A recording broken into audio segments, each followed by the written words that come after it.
Hey, it's been a long time since I've done a regular vlog for the channel, and we're going to do one today. We're going to talk about a number of different things, so let's just get right into the actual vlog.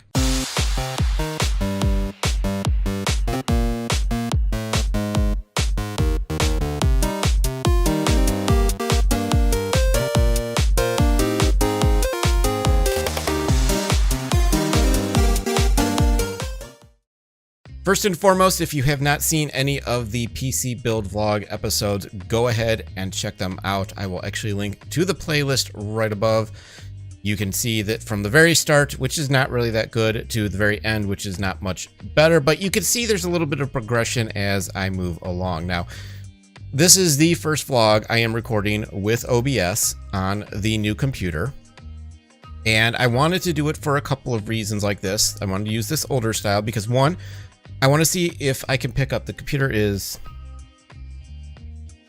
yeah, it would probably be better since I've cropped myself because of the background. The computer is over there, and I have since switched out the fans. The stock fans are no longer inside of it. It has a trio of Noctua SFP12s in the front, and they are running at about 80% speed right now. Can barely hear the thing, which is an enormous improvement over what was going on before.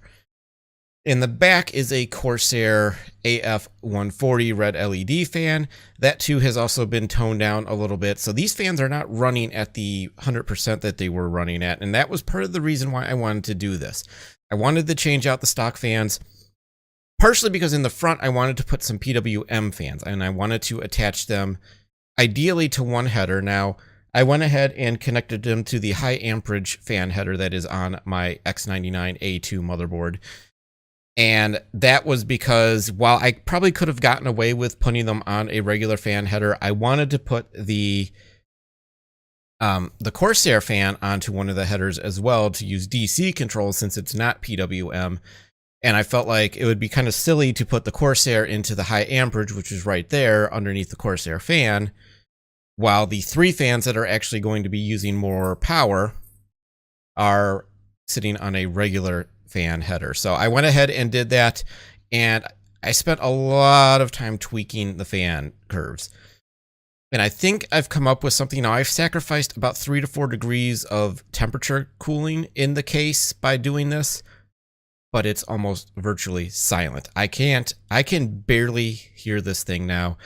And one of the things that happened in an early recording on OBS was I went ahead and tried to do a test recording, and all I heard behind me was, it probably wasn't really all that loud, but that's how it felt to me. It was loud, and it was because the fans in the front and the back were going at 100% because they were not being controlled. The fan splitter in the H440 case is a nice idea if you don't mind your fans running at 100%. Even though it is supposed to give you some level of control, I found that it really wasn't giving me any control. Now, maybe I could have done some more work with the fan control in the UEFI to get some better control over the speeds, but I in the end wanted the front fans blowing in more air than the rear fan was exhausting, and to be able to do that, I needed to have independent control. I've done that. The three fans are actually using 2 Y splitters to connect them to the high amperage fan header. Couldn't think of the word there for a minute. And then, of course, we have the Corsair is just routed with an extension to the front, to the main system header. So I went into the UEFI. They were all identified. I then used Fan Expert 4 actually worked in the ASUS AI Suite 3 software. It did allow me to set up independently controlled fan curves. So the front fans are running at about 900 to 1,000 RPMs. The rear fan is at about 600 to 700, and then of course the radiator fans are running at about 500. So 500 to 900 RPMs. It's variable speed depending on the temperature. I didn't really notice any major difference in temperature having all the fans at 100%. Well, aside from the radiator fan, the only difference that I noticed is it got louder. So I figured I'd turn it down, and temperatures have been pretty solid. I actually have my graphics card now set up. My graphics card and motherboard using ASUS's AuraSync are actually showing me the temperature of the CPU. It has been green. I've not noticed anything major changing. The next major thing that I'm going to end up doing in the long run is going to do some streaming tests to see if I'm noticing any kind of loss in quality when I actually stream. Not loss of quality. I cannot get the words right now. I'm fumbling. I started off really good and now I'm fumbling. I want to see how much load the system gets under when I am actually streaming. And so that's going to be kind of the next big thing, is how much of a load is the system going to be under? Is it going to raise the temperatures? Is it going to raise the fan noise? Because the fan noise is going to be a big impact on how I record things. I do not want to hide the case away. I want it visible. I want it out. That's the whole point of a case with a panel and the LEDs and RGB and all that kind of stuff. It's to be able to see the system. So I really don't want to hide it away, but if it's just too noisy when I'm playing games, I'm going to probably have no choice. But we shall see. I have not heard it get much louder while playing games, but I also have not tested it since I've changed things out. In theory, the P12 fans should be much better than the NZXT stock fans, and at least to this point, they have already shown their worth by being able to keep the temperature about the same, but at 30% slower speed. In some cases, I've fiddled around with it. It's been anywhere from 60 to 80%. I've tried to keep the intake higher than the outtake. The other thing I want to do with this video is see how much noise in the background is being picked up. The windows are open. It's a relatively nice day temperature wise. It's mid 50s. It was 67 earlier. It's March in Ohio. It'll probably snow again soon at some point. But I think for now, I'm done tinkering with the PC. I'm pretty much at a point where it's about as good as it's going to get. It's not going to really get much better. I'm going to keep an eye on things for a while, and maybe in 6 months or so, we'll see how things are going. Maybe we'll change out the case.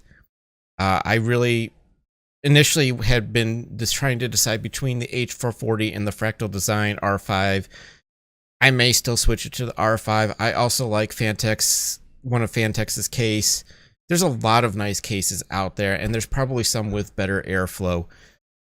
But so far, this one is working out for me. The only real thing that I wish I could do was get the second SSD into the sled. I just could not get the SATA cable to cooperate with the SATA power cable to cooperate with me.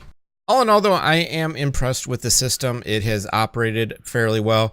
I still want to tweak with some of the stuff with the overclocks. I'm not satisfied at 4.1 gigahertz. I should be. I'm not. I wanted 4.2. I should still be able to get 4.2. I should be able to realistically get 4.4 and not affect temperatures too much in there. So I do have to tinker with that a little bit more. I had a near death experience with this computer. In other words, I nearly killed the computer the first week I had it. I had been tinkering with the AI suite software, and I used ASUS's GPU tweak to set up the graphics card, and then I clicked on something in AI suite. The graphics card went haywire. I ended up having to reset Windows to get things working again. So I do want to talk about ASUS's software for a second, because I think that's probably the biggest issue I actually have with this computer.